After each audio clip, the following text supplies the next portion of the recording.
Story 1. I have a good friend who is very shy. Like, we've been on trips together, and he won't crap for days. He says he just can't relax and go because he's in public. But one time in college, about 6 years ago, he was super drunk and fell asleep crapping on my toilet. And the crap got all over my toilet. Not sure how, but most of it did not go in the bowl. I got him up, cleaned him and the toilet up, and put him to bed. He was blackout drunk and doesn't remember it at all. I don't have the heart to tell him. He'd be mortified, and it wouldn't do any good. But when he's shy about crapping around me, I can't help but chuckle at the irony. Story 2. I met my boyfriend through a scam. I was the scammer and he was the victim. It wasn't anything professional or serious. I was a broke student who needed some money, and when the opportunity came along, I didn't do the right thing. At some point, I realized he is such a smart, caring, and kind person, so I came clean about all the lies, and he has since forgiven me. I still feel like I failed as a human being, though, and I will never be able to forgive myself. Story 3. My family thinks I finished the computer science degree, but I dropped out. However, I've been working in the sector for about 25 years in a row without any trouble, and people, employers and colleagues, seem to think that I'm quite competent. It's not disturbing per se, but for my parents, it was a big deal that I finished my studies. My dad passed away 3 years ago without knowing. My mom is 83, and she is still proud of me. And I hope things stay the same till she dies. It does not matter, man. You're successful, and I assume respected by your peers. Let the past stay in the past. If you brought this up to your mom, I can 99% guarantee you she would not care, and maybe even tear up at how honest you are with her. But really, just let it go. That was a long time ago, and it was only something that was meant to be a step towards where you have already gotten to. Story 4. I have a serious skin picking problem. I can sit for hours straight in front of a mirror and inspect every pore on my face, chest, or hands. It's gotten so bad that I have little scars all over my face, but I literally can't stop doing it. I've had dermatillomania for years, so I understand your struggle. Your thoughts internally scream at you to stop, but you just can't pull yourself away, and you keep picking and picking until you're bleeding, and then some. It's debilitating and time consuming, and it messes up your confidence due to all the wounds and scars. I pick the skin around my fingernails and fingertips, and some days it gets so bad that I can't even hold a pen because it hurts too much. No wonder it's a form of OCD.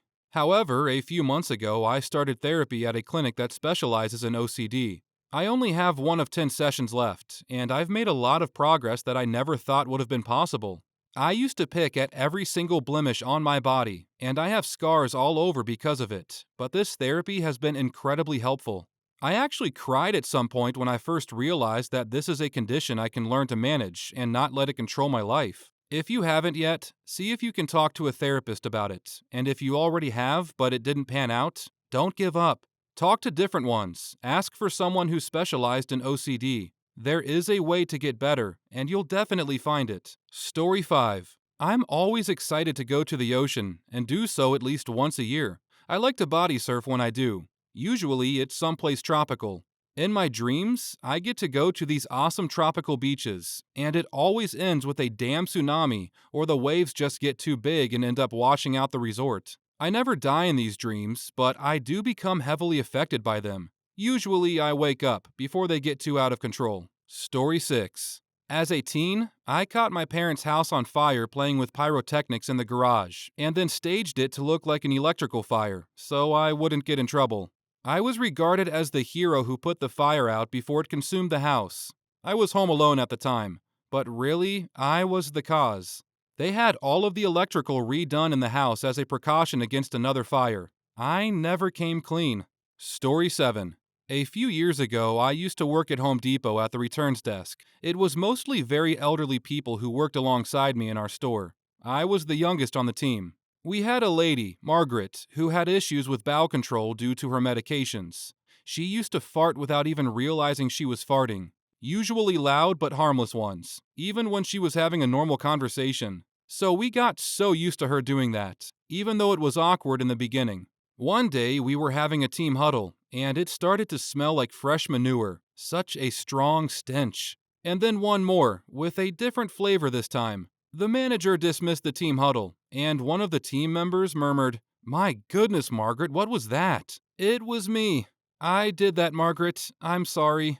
I'm a middle school teacher. A few years ago, the classes were transitioning, so kids were coming into the room as kids were trying to get out of the room. I let out a really bad egg fart, straight sulfur. The classroom instantly broke out in chaos. Kids blaming other kids jumping on the counter to try and get a window open, kids running out of the room.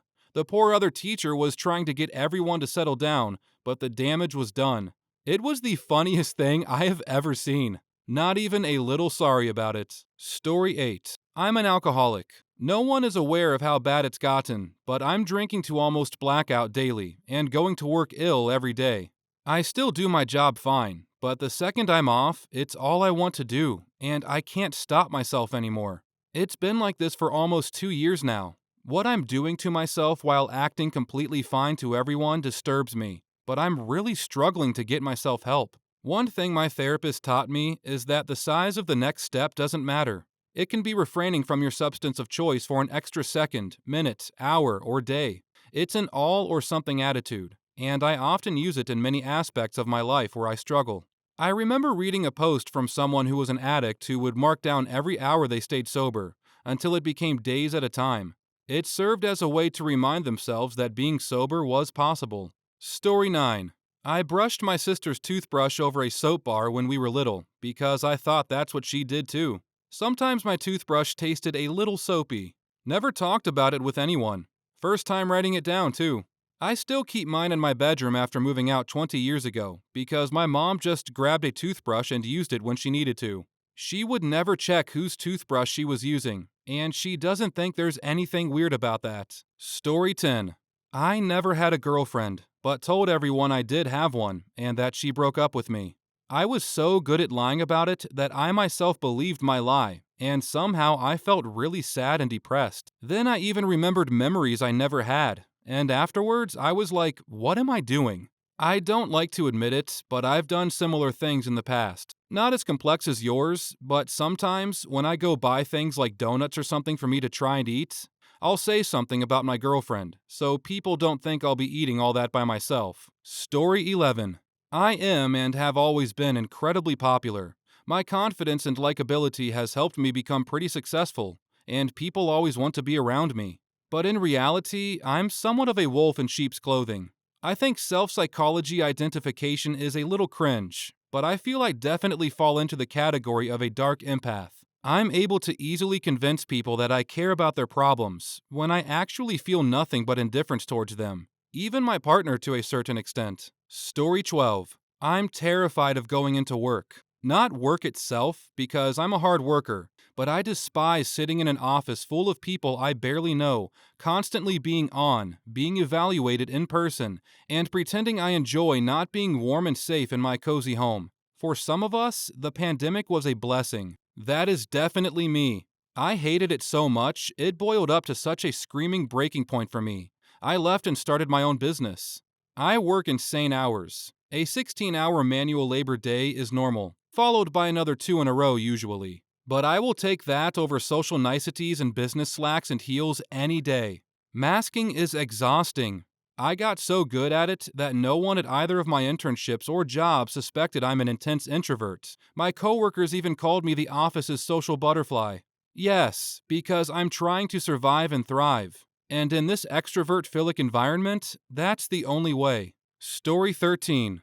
My wife revealed to me in the last 6 months that she really hasn't felt comfortable with me and attracted to me since shortly after she moved in with me. That was 3 years before we were married. We have been married for 19 years. You can imagine how entangled our lives are. Being good roommates, co-parents to teens, and vacation companions doesn't make mentally healthy options, divorce, look much better.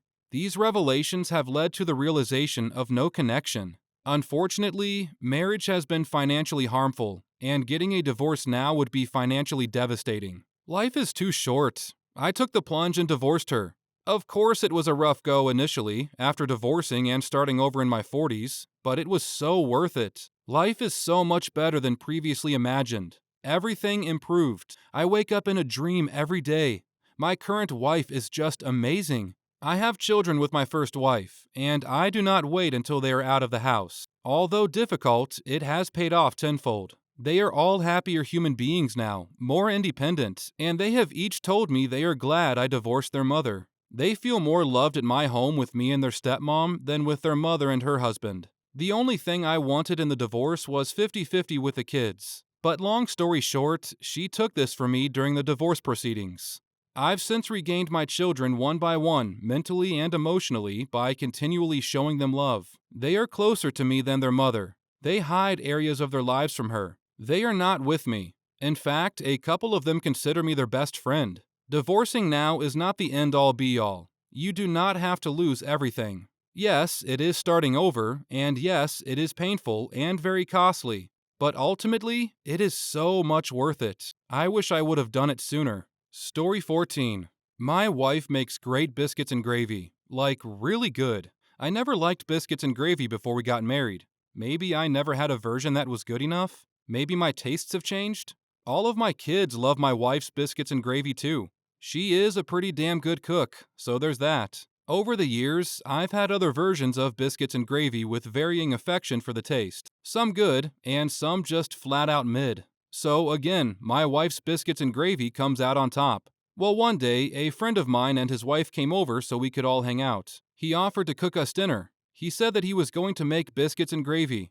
Now, like I mentioned before, I never liked it before I got married. So I was a bit nervous as mentioned previously. My wife's biscuits and gravy always come out on top. When your friend comes over and cooks for you, how do you gently tell them that it's not good? Do you give them the fake sounding, "Oh, my stomach has been messed up all day," or the tried and true, "Oh, I already ate, I'll eat later"?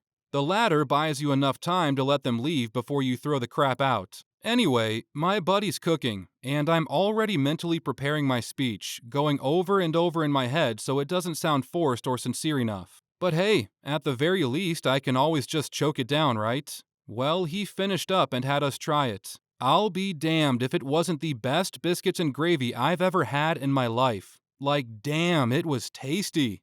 I had 2 plates worth. I still think of it from time to time. And while my wife's biscuits and gravy are still good, it pales in comparison to my friend's version.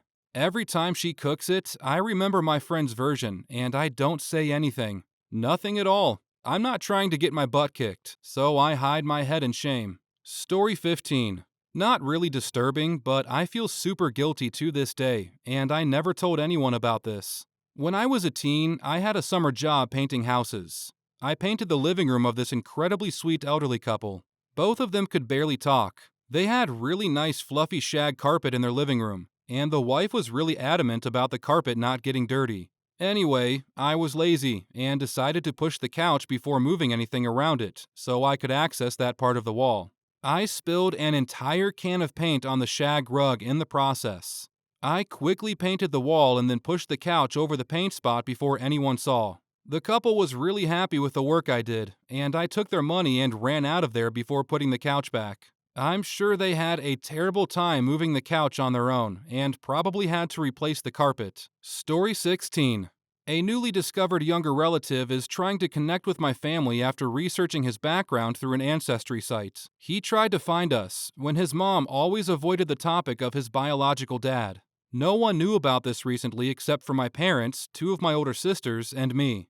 Apparently, this was his second attempt to connect with my family, but was having a hard time thinking it's because of him coming out to them as gay. We tried to help him find his father, and asked around about him to other family members. Ended up finding out that this relative was known about from other close relatives, aunts, uncles, grandparents, etc., but was never mentioned because he was the son of one of my uncles. They swept it under the rug to cover my uncle, never told the kid who his father was and what he did, and distanced themselves from him. We, on the other hand, do connect with him every once in a while, and we hang out with him too. I don't know if anyone told him that we know who and where his father is, but we have confirmed that we probably have seen him a few times at family gatherings, but that's about it. Story 17. I secretly wish my parents would get divorced. They don't have a horrible relationship per se, but I just think my mom would thrive better without him. They've been married for almost 30 years and subscribe way too much to the, well, you gotta stick it out school of thought, so it's never gonna happen. I don't hate my dad. I just don't think he contributes much as a husband. And as I grow older, I think about it more and more. Story 18.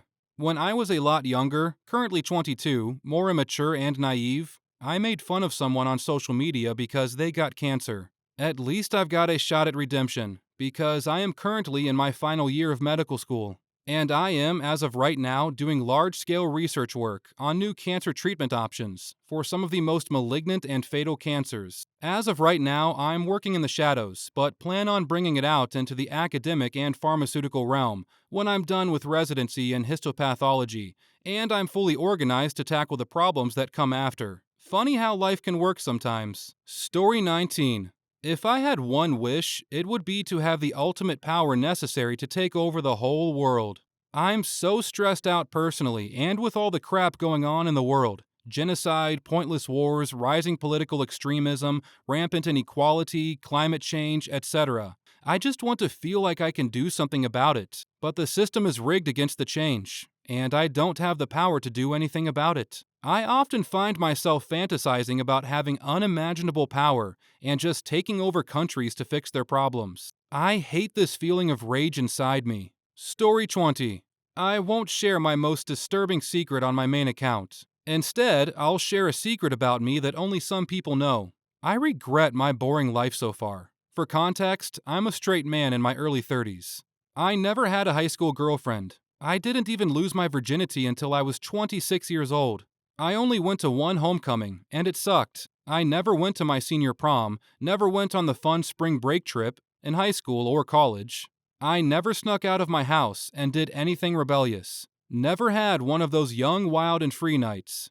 I never studied abroad and never was able to afford to leave the country. I've never lived in a big city with roommates as a 20-something. I've taught high school, done many other jobs, traveled around the USA, went to parties, never did anything that fun at parties though, and even played sports, so it's not like I've never done anything. I'm just very close to my family. I was terrified of moving out of my hometown, and I've never had a carefree adventure, and I feel like I'm missing out on life. I know this pales in comparison to others on here, but sometimes I lie awake at night thinking about this and how I'll never be able to travel back in time. It makes me extremely sad to think about it. Story 21. I shat myself at a wedding. I was 14, and I enjoyed occasionally eating this laxative called lance oil. It's for kids. It tastes like raspberry jelly, and we were a household with no good snacks, just ingredients and fruits and veggies. I would sometimes sneak 1 to 2 teaspoons of this jelly when I was having a sweet tooth. No big deal. Well, one Saturday I was hungry and did my usual jelly treat. And I don't know why, but I just did not stop eating it that day. It was a Costco-sized jar. You need 1 to 2 teaspoons to help pass your bowels. I ended up eating half the jar. We had a wedding that afternoon.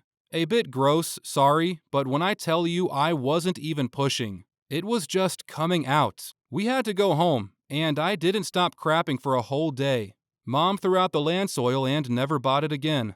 Story 1. I'm the child of a parent that hid something horrible until I was 27. One day, when my parents had a domestic dispute, my dad called me just to get back at my mom. He said, "Do you want to know something about your mother? She slept with over 30 guys during our first 2 years of marriage." I just sat down and started stuttering. He said, "You know how people have always said you looked different than the rest of the kids?" I said, "Yeah." "That's because I'm not your dad. Your mom slept with my best friend and you were conceived. Another thing, your brother, the one just younger than me, I'm the oldest, belongs to my brother." My mom just bawled in the background without denying it. I just laughed, and then I went into 2 years of therapy. Story 2. My dad cheated on my mother while she was going through cancer treatments. My mother asked for a divorce. He said go and take the kids. Every Valentine's Day, I would receive flowers from my dad and get so happy. My mom would smile and nod and get excited with me. I would call him and thank him. He never sent me flowers. It was my mom all those years. Same thing with birthday cards and Christmas gifts from him. They were never from him. My mom just put his name on them in similar handwriting. Went as far as writing return addresses on mail, too. My mom was a superhero of a single parent. Story 3. It was a secret up until recently when my mom told me. When she and my dad got divorced, things were very, very messy, and my dad would do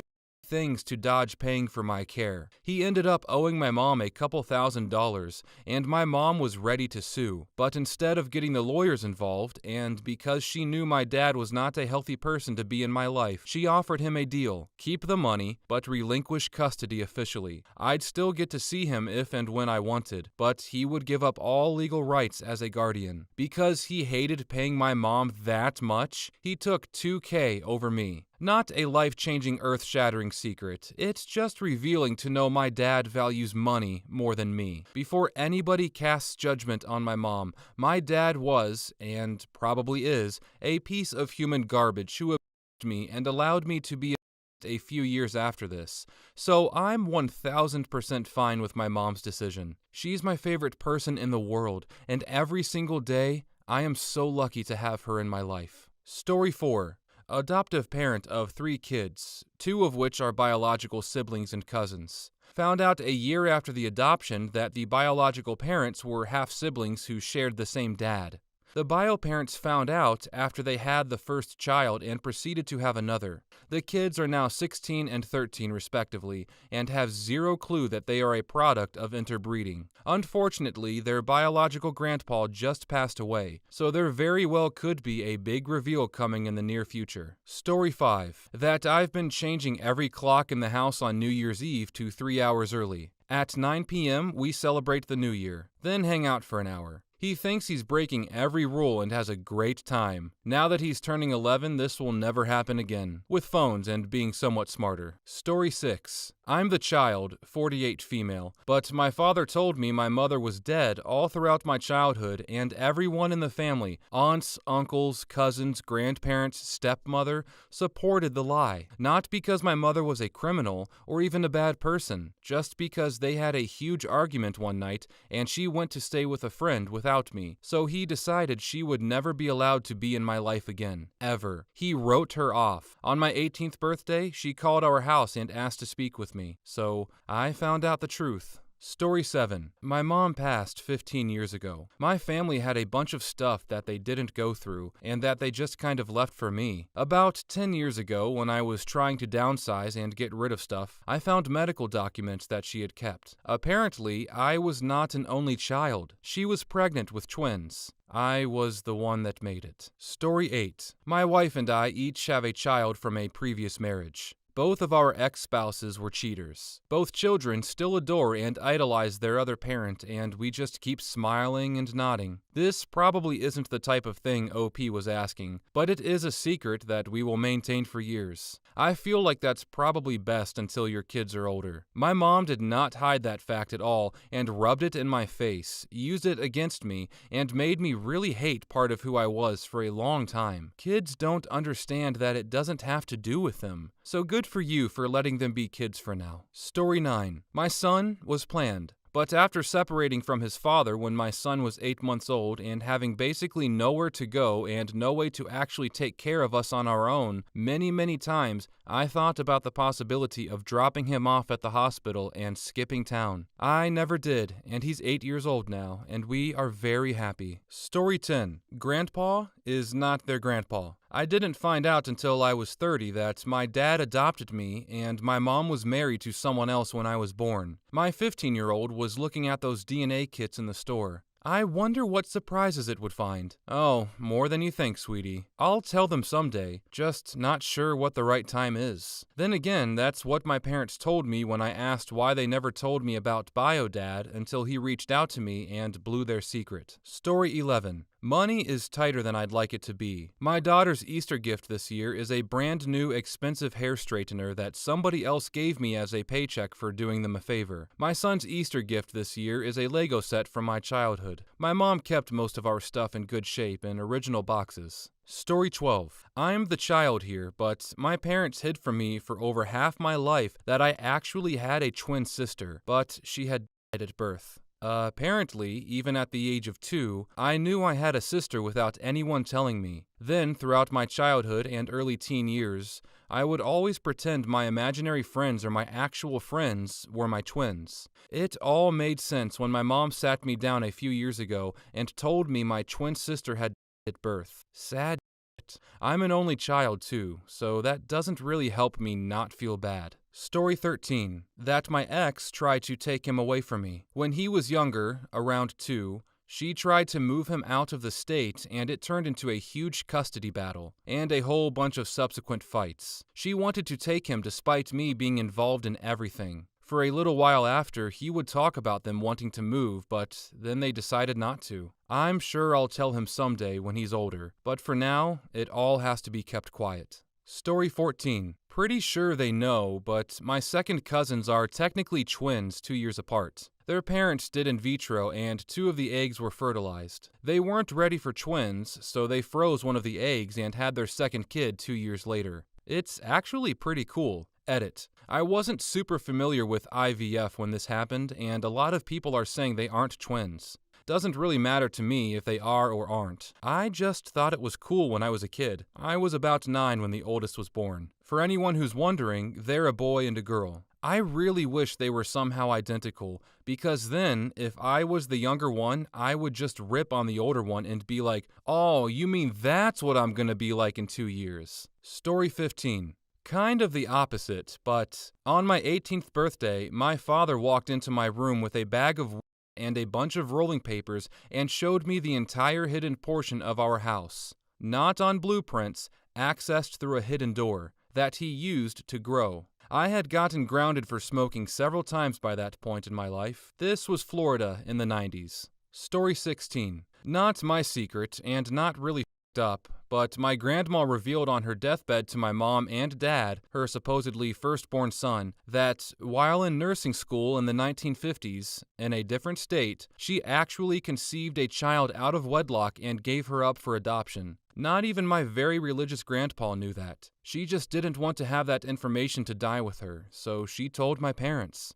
Sure enough, a few years back, the aforementioned half-aunt got in touch with my dad to ask about my grandmother, her medical history, so on. Pretty reasonable stuff. Since then, almost all of the family knows about it, with my dad jokingly referring to my aunts and uncles as my full brother and sister. I have an unusual family. Story 17. Our parents don't know, but when my parents broke up, my mom took me and my brother back to Denmark from England. My mom started dating a girl she had been friends with for years. My mom's girlfriend had 2 daughters with a guy that my mom used to date years before. My dad then moved over not long after to be with his 2 sons. He ended up stealing my mom's girlfriend and marrying her, and they are still married today after about 25 years. Story 18. My husband is in the army, and we live in South Korea. It cost $2,000 to ship our dog here, so we decided to leave our cat with my husband's parents, since they love that cat, and we knew they'd take good care of him. I just learned this week, while my husband's siblings are visiting us,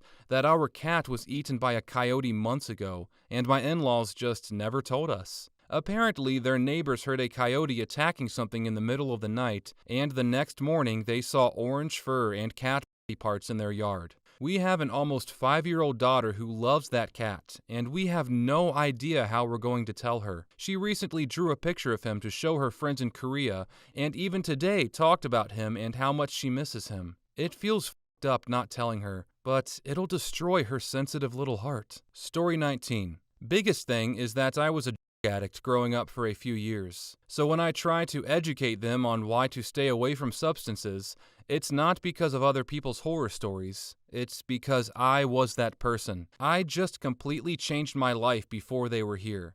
Got clean, graduated in applied mathematics, married, got a job, etc. Though if you met me, you would literally have no idea what I used to do. Story 20. Speaking for my grandparents actually, but this was a huge scandal in our family. My grandfather was a Russian who had survived years in the Gulag and eventually taught political science at George Washington University. The family found out maybe 8 years before he passed that he had also been working as a spy for the CIA and had even acted as an advisor to President Nixon and President Ford. My grandmother also found out that he had a multitude of affairs because of his work. I'm genuinely shocked there isn't a movie about him. I was a baby when all of this was found out, but I hear about it once a year at family gatherings. For being such a worldly and condensed man, there are no pictures of him around my grandmother's house. Story 21. Does my bird count? He's hopelessly in love with my sister's bird, but my sister's bird hates him. I feel bad for him, but not as much as I feel bad for my sister's bird, although she can handle herself. Female parrotlets are very feisty, so I guess the secret is that he's going to be forever alone. Poor Puff. He's gotten a lot less wild around the other bird, though, since I've been homeschooled and had him out most of the day. With water breaks, I'm a responsible bird owner. Story 22. My sister is hiding from her daughter the true identity of her bio-dad. My niece has been raised thinking that her father is her bio-father, which is actually kind of sad because she just naturally feels like a misfit in his family. My sister and this man are divorced now. She's turning 12 soon, and I wish my sister would tell her, but that's a very personal decision. I just feel like the older my niece gets, the harder the secret is going to hit. Story 23. It's not really an effed up secret, but we are taking the kids on a cruise. I came from a fairly poor family, lots of boiled chicken dinners or pasta, as did my wife. Neither one of us ever went on family vacations. A grand night out is having the money to go see a movie. Anyway, my sister just came into some money not long ago, and she went on a cruise, and she cannot stop talking about it. So we decided to try to save up to go with her next time. It turns out, cruises can get expensive very quickly, so we decided it's just not in the cards. Then, my mom said she would pay for us to go with them. I was floored. But I quickly accepted, and then I realized that the kids heard that we weren't going and didn't know about my parents picking up the bill for the tickets. So I'm keeping it a secret for as long as I can. I want them to be on the boat when they realize we're going to leave the country. Neither of our kids have ever been outside the US before, but I don't know if I can pull it off. I'm terrible with secrets, especially secrets I'm really excited about. Story 24. Enough replies, I can bury it deep in here. I have an adult son in a wheelchair and a daughter in a specialized high school because she's gifted in that field. I am a single mom and do it on my own, work full-time, but the money doesn't stretch to cover everything they need and some of the things they want. My girl can't figure out where the extra money is coming from. I told her I got a bonus, but in reality, I do phone, entertainment. I play Candy Crush and scroll through Reddit while I verbally dominate these guys. It would crush my kids if they ever found out, but it's important to me that I can take them to the dentist regularly. They have warm coats, good food, etc. I do it so they don't have to live in poverty. It's how I grew up, and it means a lot of missed opportunities. Story 25. I'm the child. When I was in my 20s, my mother finally told me who my father was. Not Darth Vader, as I had always imagined.